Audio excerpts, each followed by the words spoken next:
Je vois une maman qui était née sans utérus, c'est une maladie assez rare, ok, bon.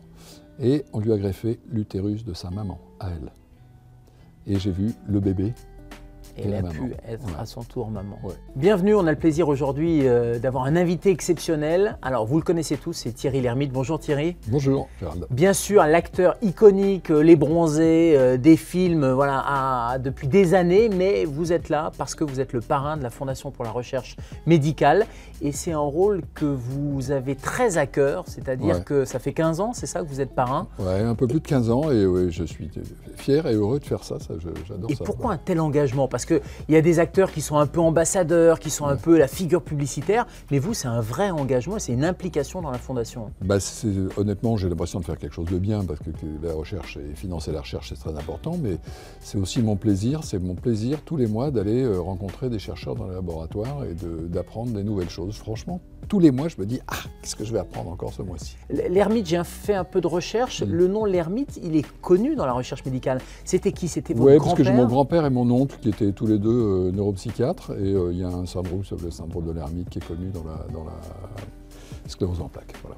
Alors cet engagement, vous l'avez dit, vous visitez des laboratoires, vous visitez des chercheurs pour essayer de comprendre et pour transmettre aussi. On s'est connus sur une station de radio où vous veniez faire une chronique. Vous continuez à faire une chronique sur France Inter avec Ali Rebéi. Sur France Inter, avant c'était au magazine de la santé, j'étais sur Europe 1 pendant un moment. Voilà, donc je vais raconter ce que j'ai vu pendant les visites et puis susciter des dons. Voilà. Donc c'est à la fois intéresser les gens, transmettre, faire connaître le travail des chercheurs et puis demander des sous pour aider la recherche. Concrètement, quelles sont les dernières avancées de projets financés par exemple par la Fondation pour la recherche médicale? Probablement un grand pas sur la douleur chronique. Voilà, c'est un chercheur qui s'appelle Aziz Mokrich à Marseille. Et ce chercheur a découvert qu'il y avait une molécule qui était sécrétée par uniquement certains neurones sensitifs qui envoyait une molécule, qui sécrétait une molécule qui vous faisait aller douleur ou sensation.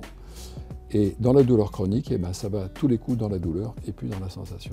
Et donc c'est une voie de compréhension, de contrôle et peut-être thérapeutique. Et peut-être thérapeutique parce qu'il a probablement trouvé la molécule qui va être la molécule principale de cette neurokine qui va peut-être pouvoir arrêter la douleur chronique. Voilà. Quand on vous écoute, c'est pas du flanc quand on dit que vous allez au contact et que vous comprenez pour traduire, parce que c'est de la neurologie complexe et ces voies de la douleur, elles sont complexes. Et là, vous venez nous les résumer assez facilement. Donc ça, c'est du concret pour la Fondation pour la recherche médicale.